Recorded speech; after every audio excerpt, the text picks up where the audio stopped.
efectiva su palabra, ¿no? Señor, queremos traer nuestros corazones ante ti, ante ese trono de gloria que tú tienes abierto, Señor, para lo que son tus hijos.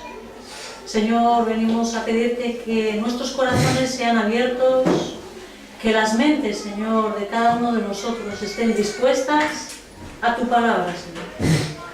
Padre, sé tú hablándonos a través de tu Santo Espíritu, dirigiéndonos, Señor, nuestras vidas y nuestros corazones. Sé tú trayendo vida, Señor. Tú sabes que cada día te pido, Señor, porque tú manifiestes una y otra vez ese poder impresionante que tú tienes, Señor, de transformar personas que están muertas espiritualmente en personas vivas, en hijos tuyos. Queremos verlo cada día más, Señor. Pero pedimos también, ¿no?, por el entendimiento, por la exhortación, por lo que tú quieras hablarnos, Señor, en esta mañana. Padre, a ti la gloria, al único que le corresponde. En el nombre de Jesús. Amén.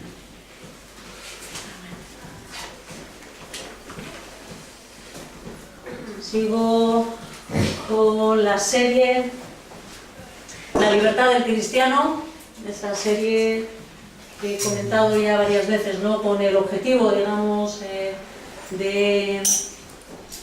poder entender verdaderamente de qué nos ha hecho libres nuestro Dios, ¿no? En la anterior predicación vimos cómo Jesús nos había hecho libres de la ley. Me había centrado en esa parte, libres de la ley como medio de salvación, ¿verdad? O sea, la ley, como decía Óscar hace un momentito, el corazón de Dios no es el que ha cambiado, ¿vale? No es que la ley no nos sirva como referencia. Y como alguna otra vez lo he comentado, la ley, esto está fuera de mis apuntes, pero bueno, por aclararlo, ¿no? La ley, lo dije la vez pasada, tiene un área que es moral, una enseñanza moral que sigue completamente vigente para nosotros, ¿vale? De lo que hemos sido liberados es de la ley como medio para la salvación. ¿Se entiende esto? ¿Sí? No tiramos la ley a la basura, ¿vale? La ley ceremonial está cumplida en Cristo. La ley moral sigue completamente vigente hoy en día. Dios sigue teniendo que ser el único Dios verdadero, el único al que adoremos hoy también, ¿verdad? Y no mentimos, y no robamos, y no matamos, y no adulteramos, etcétera, etcétera, ¿vale? Vimos también cómo es imposible para el ser humano salvarse a través de sus buenas obras. Porque si pretendiéramos entrar al cielo por medio de ellas, sería necesario, dijimos, que cumpliéramos toda la ley a pies juntillas, ¿no? Y además todo el tiempo de nuestra vida. ¿Sí? ¿Os acordáis de que el mandamiento tiene que ser perfecto, completo en todas sus áreas, ¿no? Como nos decía Santiago, si fallamos en un solo punto de la ley, somos culpables de toda ella, ¿verdad? Esto supondría esta perfección y llegamos a la conclusión, por lo menos los que estábamos aquí y con cada persona que yo hablo, que nadie es perfecto. Lo que es curioso es que normalmente la persona te reconoce que no es perfecta, pero cuando le quieres llevar, ¿no?, a que su pecado le lleve al arrepentimiento, la realidad del pecado le lleve al arrepentimiento, entonces normalmente la persona se siente buena, se siente casi perfecta, ¿no? Es algo que nuestra mente lo hace, ¿no? Me imagino que para evitar el tener que arrepentirnos, ¿no?, el tener que abrir nuestros ojos hacia nuestra maldad nos duele, ¿no? Todos hemos pecado, más o menos. Hay muy buena gente. Ayer hablábamos y explicamos el Evangelio a un hombre muy bueno, muy buena gente, ¿verdad? Pero nadie da la talla, nadie da el tiro completamente al blanco. ¿vale? Siempre hay muchas cosas que hemos hecho en contra de Dios. Todos hemos errado. En ese blanco dijimos también que la única forma de tener una comunión abierta con Dios es la fe en la obra de Jesucristo a nuestro favor, ¿no? Hablamos de para qué había sido dada la ley, ¿no? Sobre todo, más bien me extendí en esa explicación de entonces, ¿para qué la ley?, ¿no? Que era un poquito como una pregunta, ¿no? ¿Por qué se había sido dada? Y hablamos, ¿no?, de cómo esta ley nos ayuda a clasificar el pecado, a aclararnos qué es lo que es pecado, ¿no? Nos mostraba también, nos dejaba en evidencia esa imposibilidad de salvación, ¿no?, para nosotros en nuestras obras. Y en ese sentido, al vernos imposibilitados por nosotros mismos, eso mismo nos llevaba a Cristo, aquel que es la única esperanza, ¿verdad? Decíamos que era como el ayo, ¿sí?, que nos llevaba a Cristo. Vimos que esa ley era la condición que Cristo tenía que cumplir para poder ser nuestro Salvador. Hablamos un poco por encima, quizás lo desarrollaremos más en la escuela bíblica, ¿no? Pero el tema de los pactos, ¿no? Y en ese pacto de gracia, el representante nuestro es Jesucristo. Y en ese sentido, Él cumple lo que es necesario a favor nuestro. Adán, como representante de nuestra raza, dijimos que falló. Se le dio una orden, se hizo un pacto. Disfruta de todo, tú puedes vivir, ¿sí? Te he hecho perfecto, pero esto no, ¿verdad? ¿A dónde fue? A eso.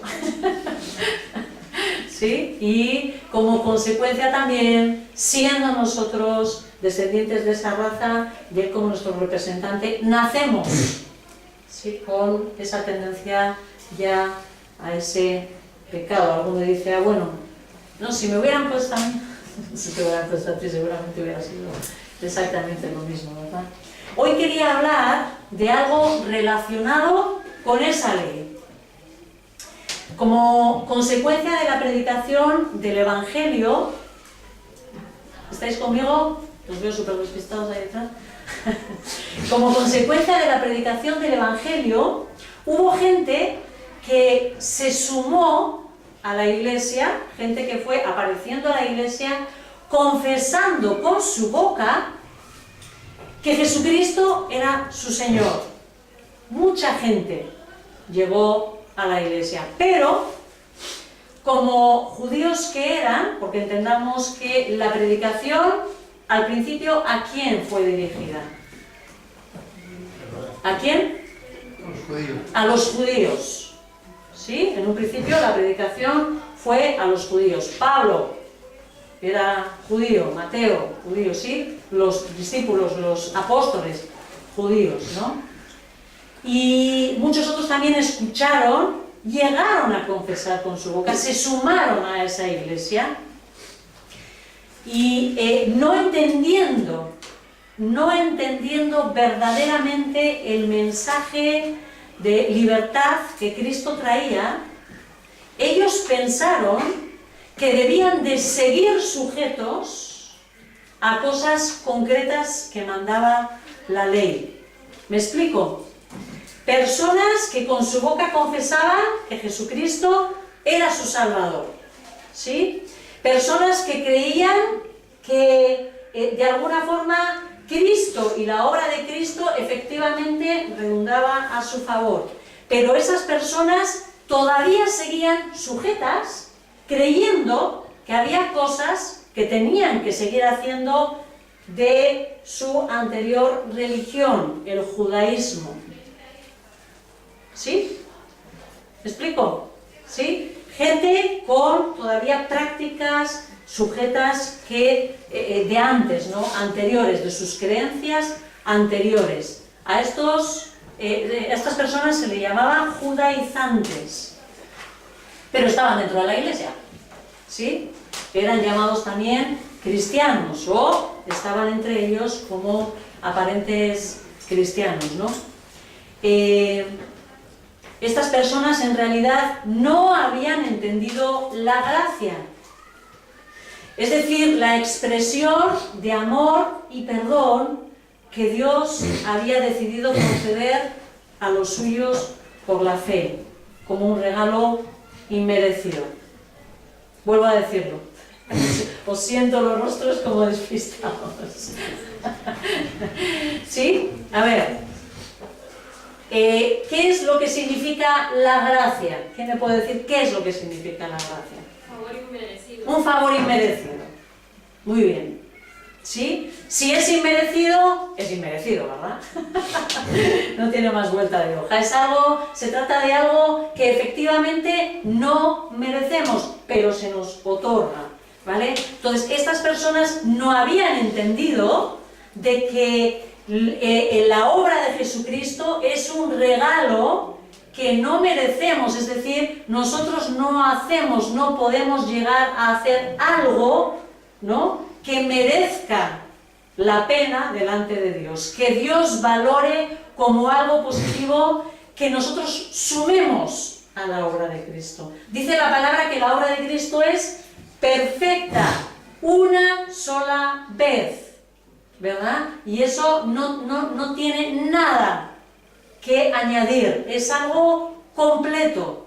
Él lo ha hecho y no hay absolutamente nada que tú ni yo podamos añadir a la obra de Jesucristo, ¿sí? Si te está viniendo el tema de las buenas obras a tu mente, aclararte que dice la palabra que las buenas obras es la consecuencia de haber entregado tu vida a Jesucristo, ¿sí? Pero eso brota de un corazón agradecido. Somos salvos, dice Efesios, ¿no?, por gracia, por medio de la fe, no es de vosotros, es un regalo de Dios, ¿no?, para que nadie se gloríe, para que nadie tenga nada que decir delante de Él, ¿no?, porque somos hechura suya, creados en Cristo Jesús para buenas obras, ¿sí? Con lo cual, la salvación después nos va a llevar inmediatamente ¿a qué? A buenas obras. Entonces, las buenas obras las colocamos en su sitio, nuestra expresión de agradecimiento, ¿vale? Eso es lo que son nuestras buenas obras. Sin embargo, estas personas estaban, por un lado, diciendo con su boca que efectivamente Jesucristo era su Señor, pero ellos estaban convencidos que había que añadir cosas. Sí, crees en Jesucristo, pero además tienes que, lo que sea, ¿no?, circuncidarte, tienes que celebrar esto, celebrar las fiestas, las lunas, el tal, esto y lo otro, ¿no? En el fondo de sus corazones no podían aceptar que la entrada en los cielos no les costase a ellos nada, que no supiese, que no fuese para ellos un esfuerzo. Y esto es la realidad para todos nosotros. Nos cuesta que nuestro corazón llegue a entender la gracia absoluta de Dios. En este sentir, en este pensamiento, se creó una corriente errónea de pensamiento que hablaba de obras que también se debían de cumplir para ser salvos. Es decir, ya no era creer en Jesucristo, sino creer en Jesucristo y además, ¿no? Como hay otras corrientes de pensamiento hoy en día que también dicen: Jesucristo es el que te salva de tus pecados, pero además, ¿no?, tienes que. La fe en Cristo sí, pero también la celebración de fiestas, la circuncisión en sus cuerpos, alimentos que no podían comer, etcétera, etcétera. Toda una serie de requisitos que ellos sentían que tenían que seguir viviendo para poder ser salvos. Como dijo Pablo en el libro de Gálatas, en la carta de Gálatas 2:4, dice: el problema eran algunos falsos hermanos, y él ya lo dice con tanta claridad, falsos hermanos que se habían infiltrado entre nosotros para coartar la libertad que tenemos en Cristo Jesús a fin de esclavizarnos. Vámonos a Gálatas.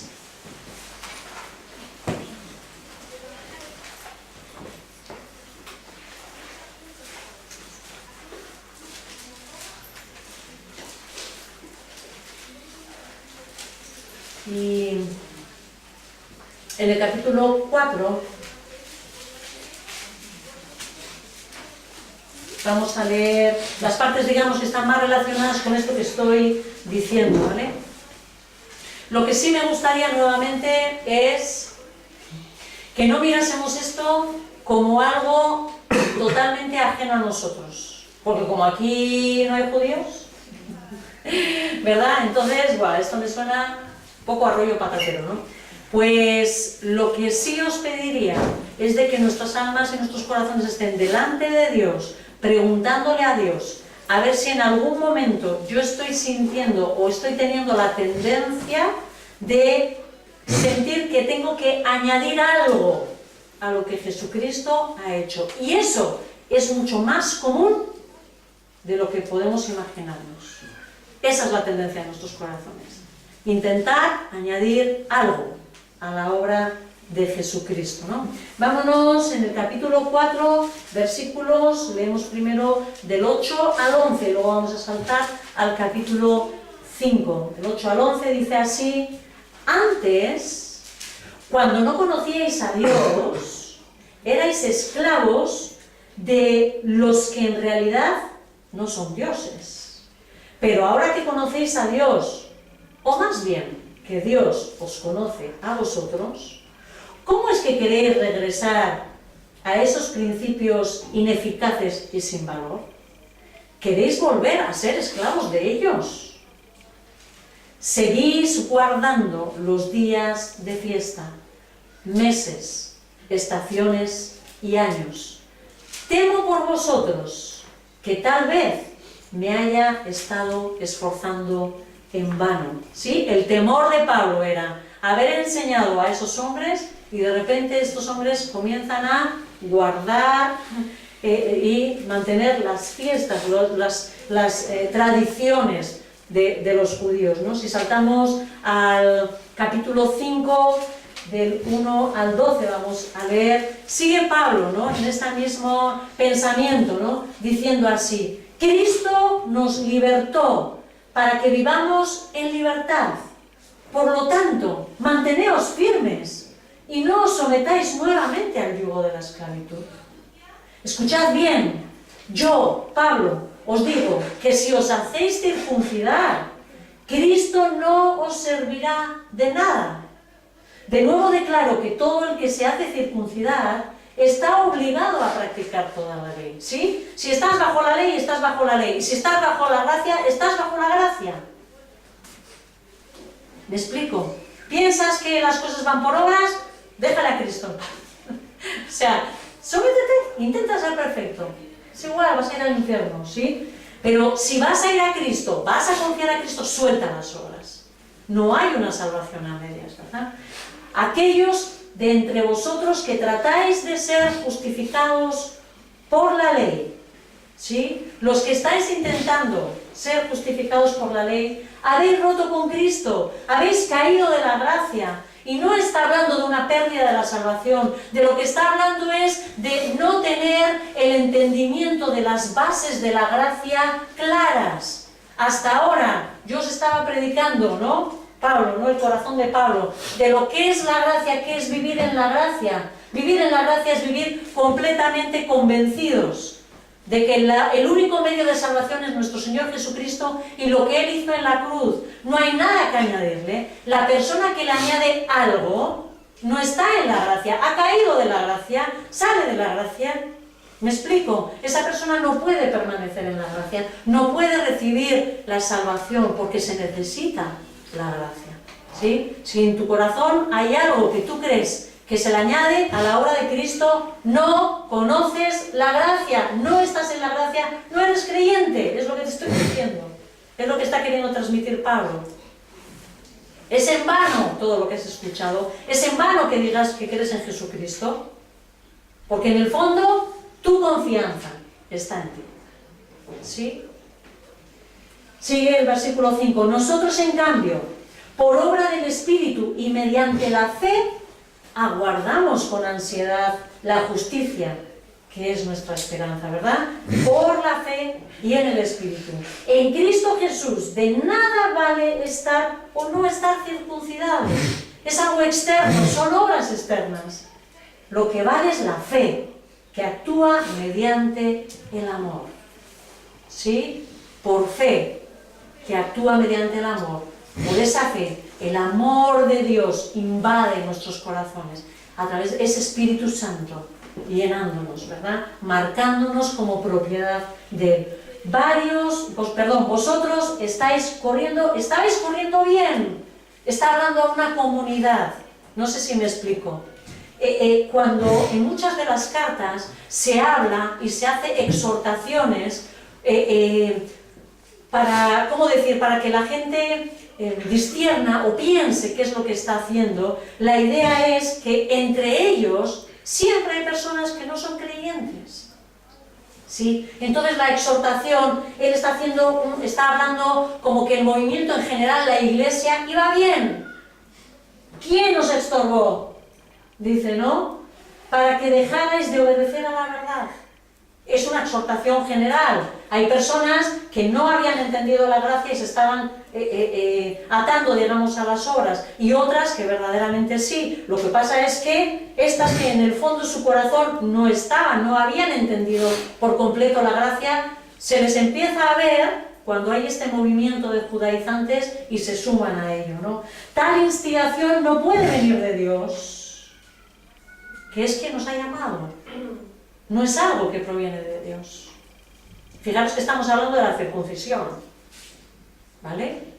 Eso es algo que pertenecía a un momento de la historia que apuntaba hacia Cristo, que apuntaba hacia el significado, como dice la palabra, de circuncidar vuestros corazones. ¿Sí? La circuncisión en la carne apunta a una realidad espiritual y es la conversión.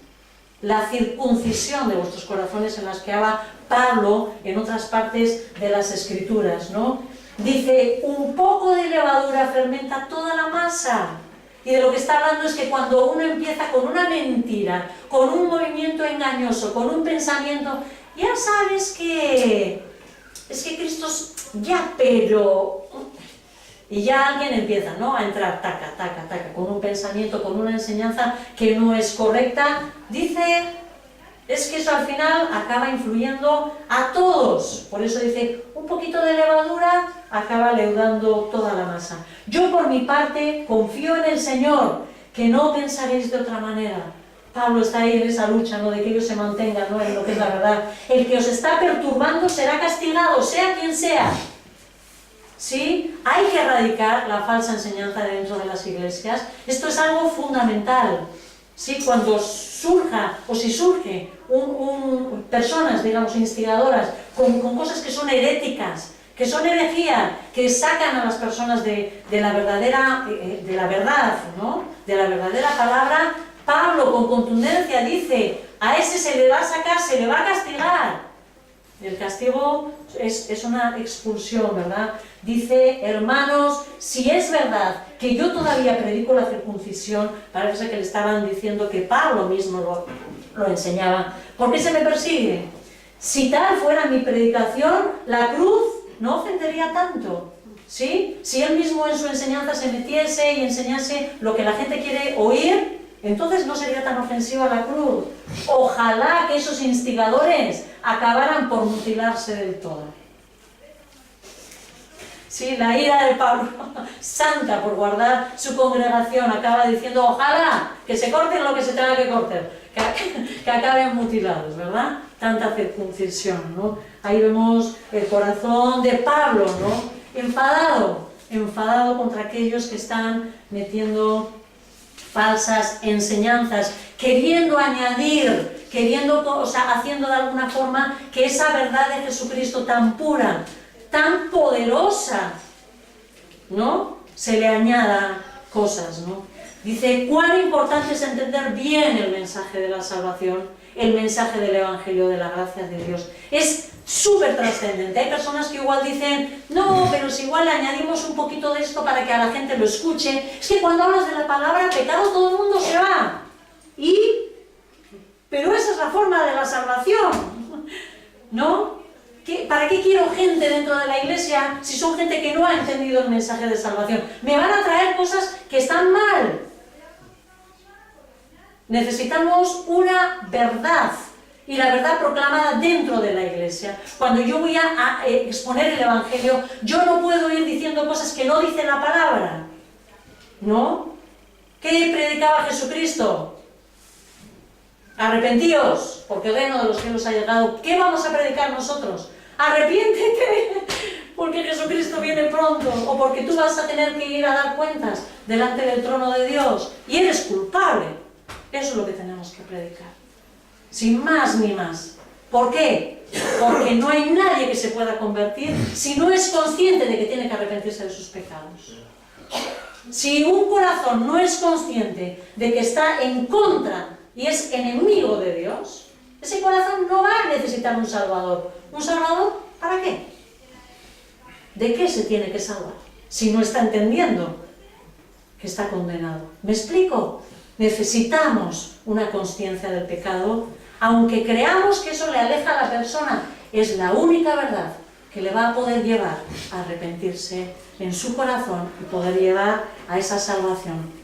No temas cuando tengas que hablar el Evangelio, tan claro como el agua, porque es que el que lo va a rechazar, pero el que es de Dios y está en el corazón de Dios, Dios lo va a buscar, lo va a llamar, esa palabra la va a martillear y le va a hacer decir, Señor, ¿qué tengo que hacer para ser salvo? ¿Sí? Es la palabra la que tiene convicción, no nosotros. Nosotros no.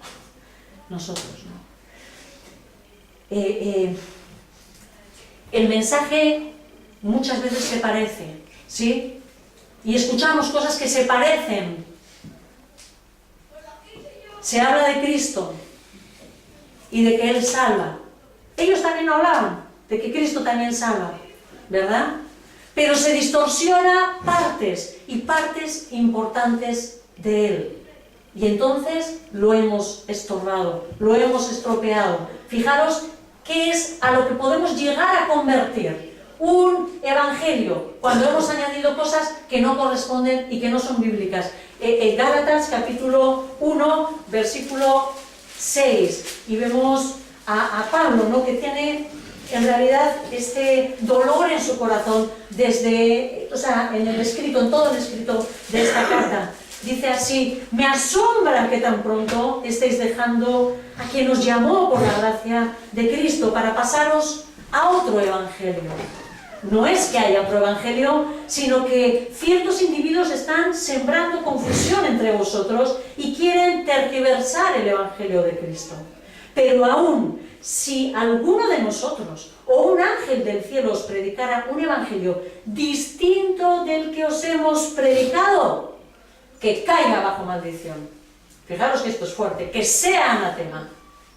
Esto es muy fuerte, ¿no? Lo que está queriendo decir, es decir, que sea maldito, que sea apartado, fuera. Es algo que no tiene que estar, ¿no? Como ya os hemos dicho y ahora lo repito, si alguien os anda predicando un evangelio distinto del que recibisteis, que caiga bajo maldición. Es fuerte lo que está diciendo Pablo, porque él sabe, ¿no?, lo peligroso que es eso. Tristemente, hoy en día todavía se ven este tipo de desviaciones. Hay mucha gente que no termina de entender la gracia de Cristo y añade a su creencia en Cristo como su Salvador otras prácticas que les parece que son necesarias para agradar a Dios y ser salvos. Está habiendo una corriente de pensamiento cada vez más fuerte, tendente a valorar las prácticas de los judíos como algo a imitar. Esto está ocurriendo en el mundo. De repente, no sé, es algo que nos gusta, lo exótico, vamos a decir, ¿verdad? Y miramos a las cosas de Israel como si en el fondo hubiera algo de ellas, que son especiales, ¿sí? Y que son las que quizás nos pueden ayudar a ser más espirituales o a la salvación, ¿no? Está habiendo una corriente, como estoy diciendo, ¿no? de imitar, ¿no? Hay algo para imitar de los judíos. Iglesias que introducen en sus formas de pensamiento cosas de los judíos. Por ejemplo, hay iglesias que igual comienzan a reunirse el sábado, porque es el día de reposo, el sabbat, sin entender que nuestros hermanos, los primeros cristianos, el día que se reunían era el día de la resurrección de Jesucristo, que era primer día de la semana, que era el domingo. ¿Sí? Si nosotros nos reunimos el domingo, es porque era el primer día de la semana, día de resurrección de nuestro Señor Jesucristo. El sábado, día de reposo, ¿no? Creado por Dios, pero esta vez ahora ese reposo apunta a Cristo, ¿sí?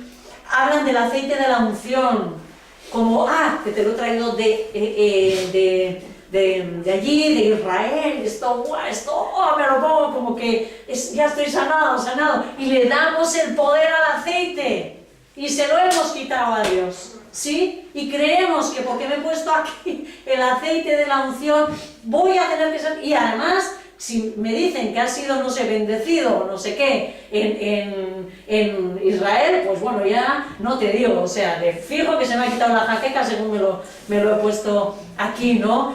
No sé, la estrella de David, el agua del Jordán, como que, bueno, que además que creo que es bastante sucia, pero bueno, es que debe de ser algo increíble, agua del Jordán, bebe, ya se me han limpiado, he sanado los riñones, que no sé lo que puedan decir, ¿no? El candelabro, ¿no? O sea, como que eso es la luz, ¿no?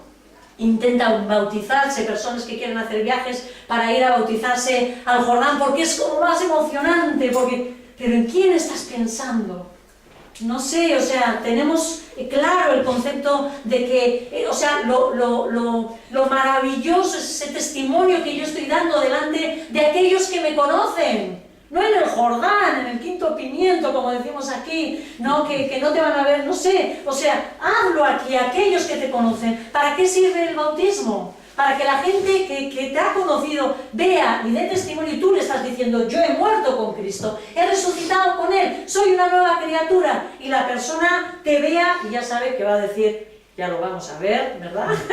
Esto lo veremos, pero lo ideal es que sea alguien que te conoce, porque es un testimonio al mundo. ¿A quién se lo vas a dar? ¿Al del autobús que te ha llevado en el viaje? Igual, ¿no? No sé. Bailan, algunos que comienzan ya en las congregaciones a bailar, como los judíos, como si eso fuera, no sé, ¿no? Más espiritual. Celebran sus fiestas, gente que comienza, ¿no? a celebrar sus fiestas, ¿no? El hombre tiende a la idolatría. Nuestro corazón es increíblemente idolátrico.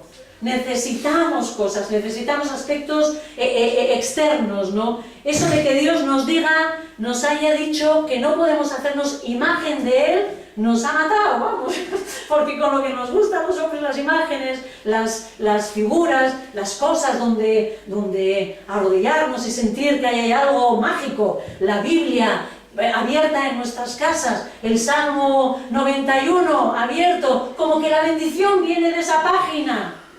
La bendición viene de someternos debajo de las alas de Dios. ¿O no lo dice el Salmo? Porque en el fondo luego resulta que no saben lo que dicen. Lo repiten. He salido del catolicismo, te dicen aleluya, alabado sea Dios. Y resulta que se han metido en religión evangélica. Y si viene a ser lo mismo, depende de si no ha cambiado nuestro corazón. Pero ¿cuál es la diferencia? No rezo el Padre Nuestro, pero rezo el Salmo 91 para que me proteja cuando hago las cosas que muchas veces sé que encima son ilegales y estoy pidiéndole a Dios que me ayude, ¿verdad o no? Señor, que nos perdone, ¿verdad? Israel, Jerusalén, no sé, ¿no? La tierra donde nació nuestro Señor, ¿no? Lo judío, como ese pueblo de Dios más santo, más especial que nosotros, ¿no? Es un error completo. Significa no haber entendido el mensaje de libertad. Cristo vino a liberarnos de todo eso y nosotros volviendo a tomar las cosas, ¿no? Como que algo especial habrá por ahí, ¿no? Es idolatría, de verdad es idolatría. Necesitamos esas cosas, tocar, palpar, ¿no? no haber entendido, ¿no?, lo que Jesús le dijo a la samaritana. Vámonos a Juan en el capítulo 4, cuando habla con esta mujer, ¿no? Y esta mujer precisamente de eso le estaba hablando, ¿no? ¿Dónde adoraremos, no? ¿Dónde es? Un sitio, un lugar, ¿no? Claro, en Samaria, ya contando en historia, ¿no?, pero hacía tiempo se habían buscado otros sitios, ¿no?, donde adorar. Entonces ella confusa, ¿dónde será? ¿Dónde será? ¿Será en Jerusalén, no? ¿O dónde será que tenemos que adorar, no? Y Jesucristo le hace una gran revelación a esta mujer, y en el versículo 23 le dice: se acerca la hora, ¿no?, y ha llegado ya, en que los verdaderos adoradores rendirán culto al Padre en espíritu y en verdad. No es un lugar, no es una tierra, no es nada, es en espíritu y en verdad. Esa es algo increíble que tenemos. Tú te encierras, igual solo tienes, como decís vosotros, una pieza, ¿sí? Estás alquilando solamente una habitación. ¿Qué tienes donde huir, donde estás solo? Quizás sea tu baño. ¿Y deja de ser santo si tú cierras tus ojos y es el lugar de intimidad que Dios te ha dado? ¡No! Porque tu adoración es en espíritu. ¿Me explico? No necesito tomarme el avión e irme hasta Israel para que el Dios de dioses, el Rey de reyes, el omnipotente, el omnipresente, tome en cuenta mis oraciones y la petición de tu corazón. ¿Sí? Es en espíritu, es tu espíritu que conecta con el suyo. Es un regalo increíble el que nos ha dado Jesucristo.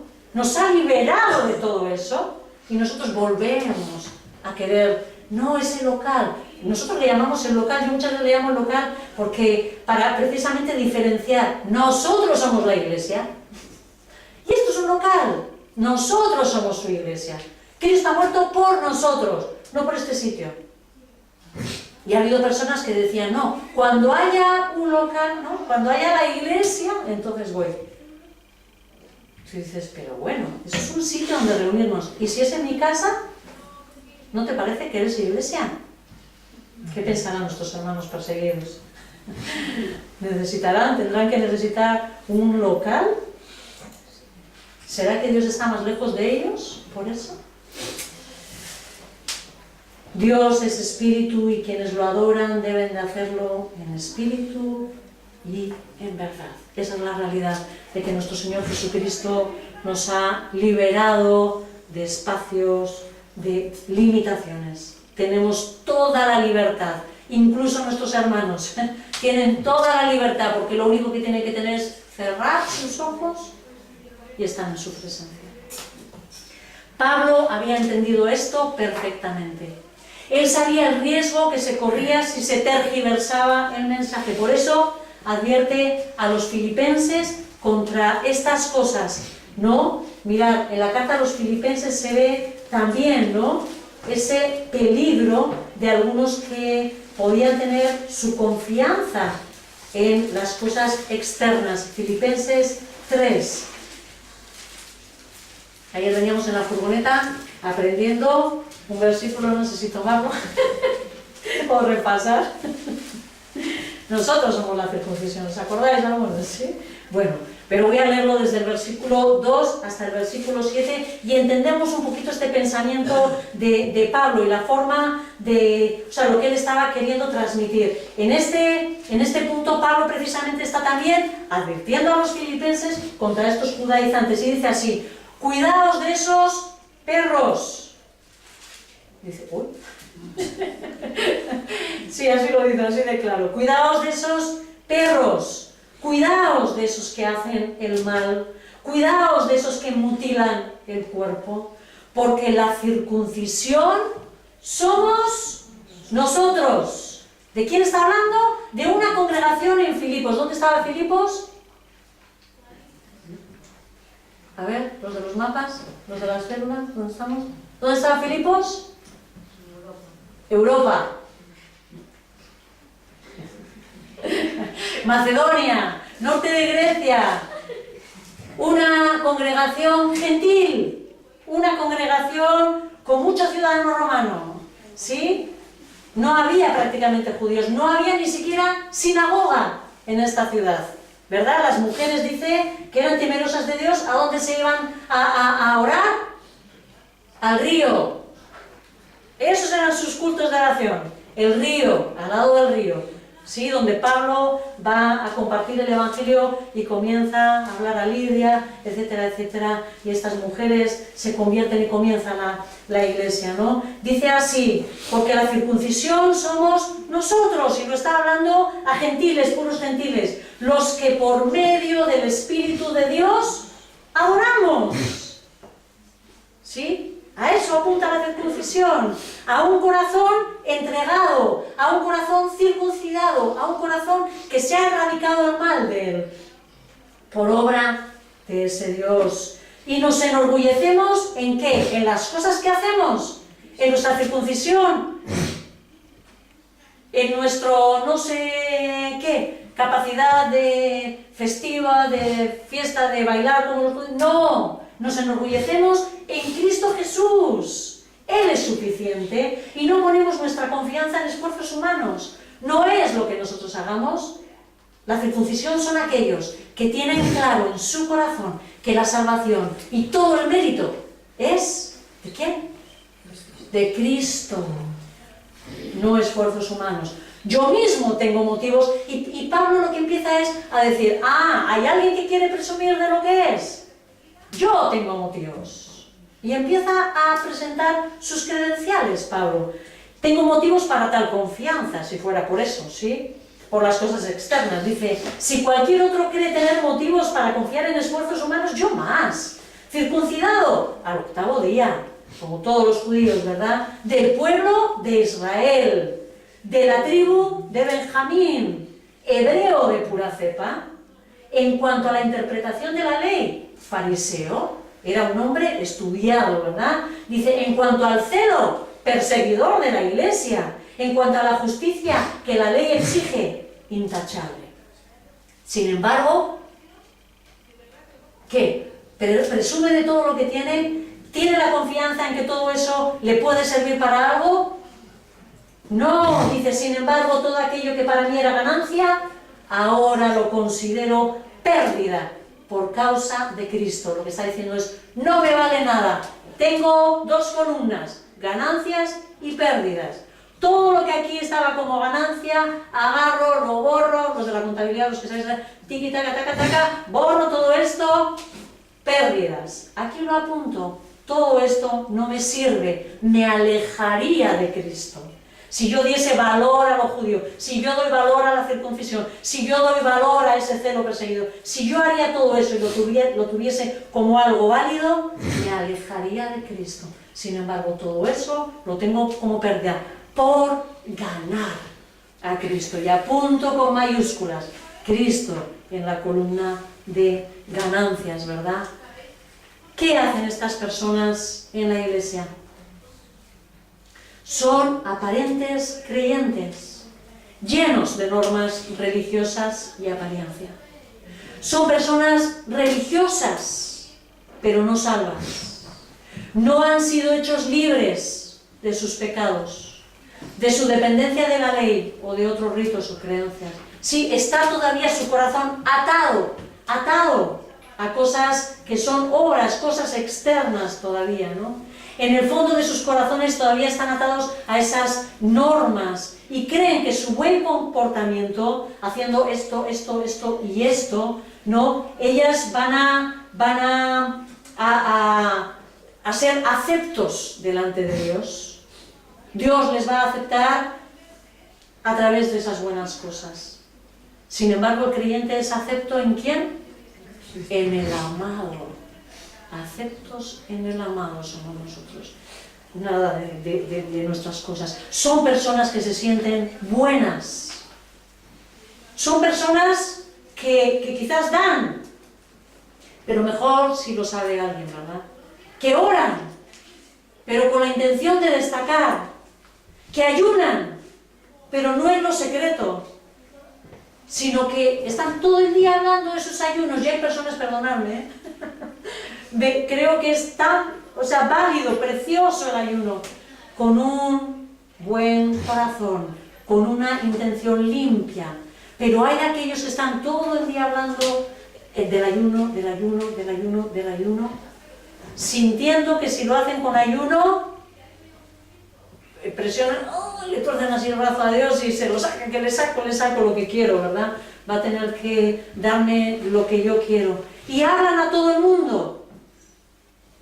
Porque es que yo ya he ayunado y tal, y es que estoy de ayuno, pero yo decía, pero Señor, pero no sé, o sea, pero guárdate eso, ¿por qué tiene que saber todo el mundo que tú ayunas? ¿Qué dice la palabra? ¿Eh?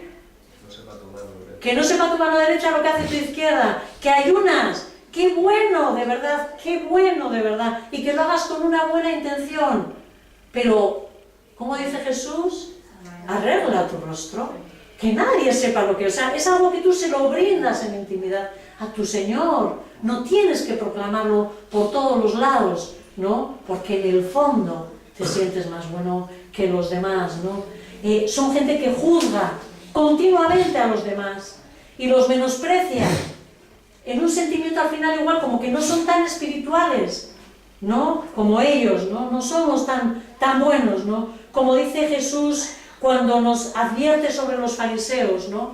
Dice en Mateo 23 que por fuera dan la impresión de ser justos, pero por dentro están llenos de hipocresía y de maldad, es de lo que está diciendo, ¿no? Como Cristo no los ha salvado, no ha arrancado su corazón de piedra, siguen todavía con un corazón duro y no van a desear el bien para los demás. Sinceramente, normalmente estas personas son las que más problema dan, porque, no sé, o sea, como son como tan estrictas y normalmente exigen. Y no son personas acomodadoras, no son personas que están dispuestas, no son personas que aman, que estaba hablando antes Luis, ¿no? O sea, de esa necesidad, que perdonan, que pasan por alto la ofensa. No, son más estrictas, más esto, o sea, y normalmente la cuerda corta con los demás, porque cuando tú les enfrentas, ay, hermano, no juzgues, dice la palabra, que algún día hablaremos de eso. El Señor odia este tipo de personas. ¿Os acordáis cómo estaba diciendo, como el atributo de Dios, la ira? La ira de Dios es el odio de Dios contra el pecado. Odio santo, ¿sí? No soporta el pecado. Es por eso que se necesita la muerte del propio Jesucristo para llevarnos. Porque si Él consintiese en algo el pecado, tendríamos una forma de entrar. Pero no, lo odia con todo su ser, ¿verdad? Y en ese sentido, a veces llama víboras, les llama serpientes, les llama hipócritas, inútiles, ¿no? ¿Qué ocurre? Conocen el mensaje, si es que esto es lo más grave, conocen el mensaje, saben cuál es la verdad, la tienen delante y sin embargo la rechazan y no se arrepienten de sus prácticas. Solamente voy a leer, ¿no? Escuchemos esa denuncia que el Señor mismo, ¿no? hace contra esas actitudes en Isaías 58. Hombres y mujeres de su pueblo, de Israel, practicando este tipo de actitudes. Casi voy a leer todo el capítulo, ¿no? Dice al profeta, grita con toda tu fuerza y no te lo reprimas. Alza tu voz como trompeta, denuncia a mi pueblo sus rebeldías, sus pecados a los descendientes de Jacob. Porque día tras día me buscan, fijaros lo que dice, me buscan, desean conocer mis caminos, como si fuera una nación que practicara la justicia, como si no hubieran abandonado mis mandamientos. Me piden decisiones justas y desean acercarse a mí y hasta me reclaman, ¿para qué ayunamos si no nos tomas en cuenta? ¿Por qué nos afligimos si tú no lo notas? Pero el día en que vosotros ayunáis, hacéis negocios y explotáis a vuestros obreros, ¿sí? De lo que está hablando son prácticas y decir, Señor, queremos conocerte, ¿no? Como hoy estaba nuestra hermana orando, ¿no? Que sea de verdad, porque con la boca decimos una cosa, pero ¿cuál es nuestra vida? ¿Qué estamos luego haciendo? Y dice, o sea, está denunciando, ¿no? El profeta, Dios a través del profeta, ¿no? O sea, decís con vuestra boca, queremos justicia, Señor. ¿Qué justicia? Justicia es lo que vais a tener, es lo que está diciendo él, ¿verdad? Vosotros ayunáis, dice, solo para pelear y reñir, y daros puñetazos a mansalva. Si queréis que el cielo atienda a vuestros ruegos, ayunad, pero no como ahora lo hacéis. ¿Acaso el ayuno no he escogido, ¿acaso el ayuno que he escogido es solo un día para que el hombre se mortifique? ¿Se trata de eso? ¿Se trata de que un día me esfuerzo, dejo de comer, y lloro y me meto en mi habitación ese día? ¿O acaso para que incline la cabeza como un junco, haga duelo y se cubra de ceniza? ¿A eso llamáis vosotros el día de ayuno y el día aceptable para el Señor? El ayuno que he escogido no es más bien romper las cadenas de injusticia y desatar las correas del yugo, poner en libertad a los oprimidos y romper toda atadura. ¿No es acaso el ayuno compartir tu pan con el hambriento y dar refugio a los pobres sin techo, vestir al desnudo y no dejar de lado a tus semejantes? Si así procedes, tu luz despuntará como la aurora y al instante llegará tu sanidad. Tu justicia te cubrirá, te abrirá el camino y la gloria del Señor te seguirá. Llamarás y el Señor responderá. Pedirás ayuda y Él te dirá, aquí estoy. Si desechas el yugo de opresión, el dedo acusador, la lengua maliciosa, si te dedicas a ayudar a los hambrientos, a saciar la necesidad del desvalido, entonces brillará tu luz en las tinieblas y como el mediodía será tu noche. El Señor te guiará siempre, te saciará en tierras resecas y fortalecerá tus huesos. Serás como un jardín bien regado, como manantial cuyas aguas no se agotan. Tu pueblo reconstruirá las ruinas antiguas y levantará los cimientos de antaño. Serás llamado reparador de muros y destruidos, restaurador de calles transitables. Si dejas de profanar el sábado, es decir, el domingo para nosotros, y no haces negocios en mi día santo, si llamas al sábado delicia, Señor, ese día de reunirnos como hermanos, ¿no? Si al día santo del Señor lo llamas honorable, si te abstienes de profanarlo, si lo honras no haciendo negocios ni profiriendo palabras inútiles, entonces hallarás tu gozo en el Señor. Sobre las cumbres de la tierra te haré cabalgar y haré que te deleites en la herencia de tu pueblo Jacob. El Señor mismo lo ha dicho. Hombres y mujeres que hacen oraciones, que ayunan, que buscan a Dios y dicen que desean conocer sus caminos, pero que practican injusticia, que solo piensan en sí mismos. Dice, no me han dado, no me dicen, no me saludan. Sí, personas que están todo el tiempo pendientes de lo que se les hace a ellos. Y no se les ocurre pensar en todo lo que ellos tienen que hacer a los demás, ¿verdad? No se esfuerzan por llevar el Evangelio. Están diciendo aquí, tenemos que llevar la libertad a los cautivos, ¿no? Por hacer libres a otras personas. No se preocupan de la necesidad de otras personas, lo material, el pobre, el necesitado, ¿no? Acusan a otros, dice ese dedo acusador, ¿no? Como hago yo así, ¿verdad? Tienen una lengua, pero no para hablar mal de otros. Perdón, que no paran mal de hablar mal de otros, ¿no? No cuidan de respetar la adoración a Dios los domingos. Prefieren sacar sus dineritos. Me voy a trabajar. Son unas horitas. Es justo lo que necesito. Te aseguro una cosa, entrégale a Dios esas horas, porque Él te va a honrar y te va a llegar. Pero como inviertas tu tiempo, precisamente ese tiempo para Dios, o sea, para tus dineritos, entonces el favor de Dios no va a estar sobre ti y seguramente te seguirá faltando. No disfrutan de estar con los hermanos, etcétera, etcétera, etcétera. Que Dios nos guarde de este tipo de actitudes. El Señor nos libró de la religiosidad. de la superstición. Hay muchas cosas de las que hemos hablado que en realidad son pura superstición.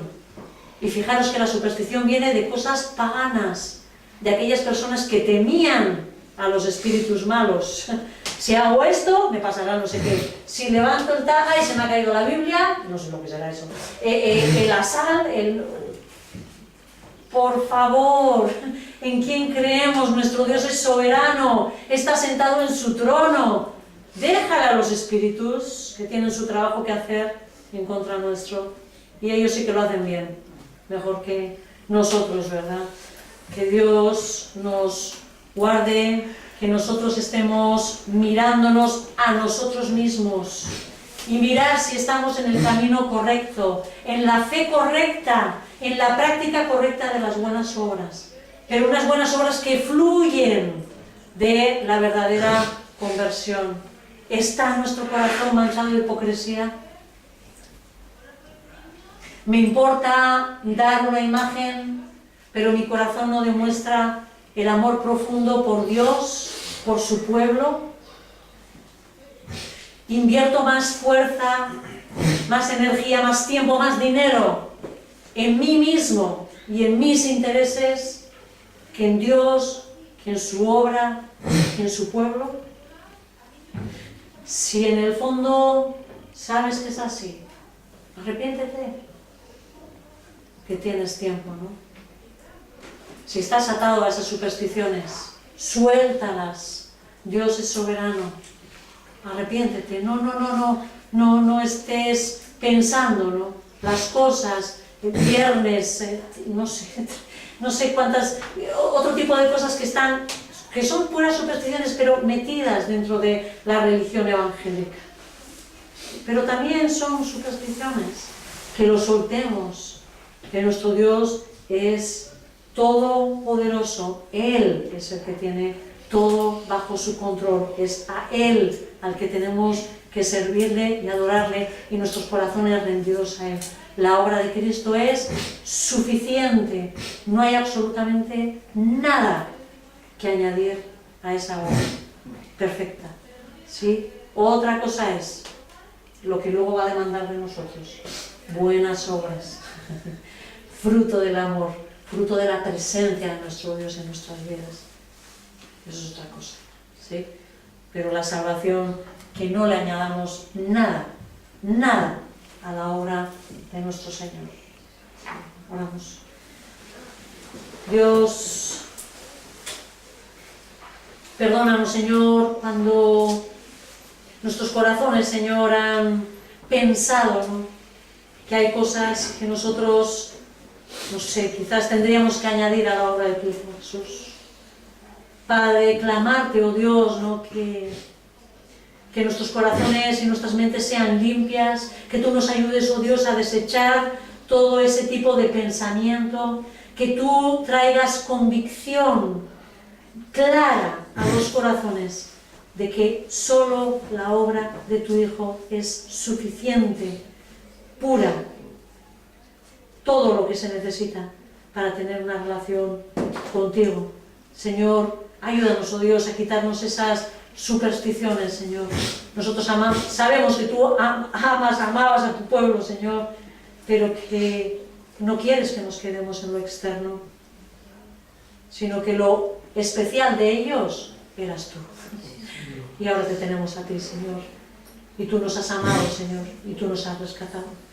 Gracias, Dios, por ser nuestro Dios. A ti la gloria, en el nombre de Cristo Jesús. Amén.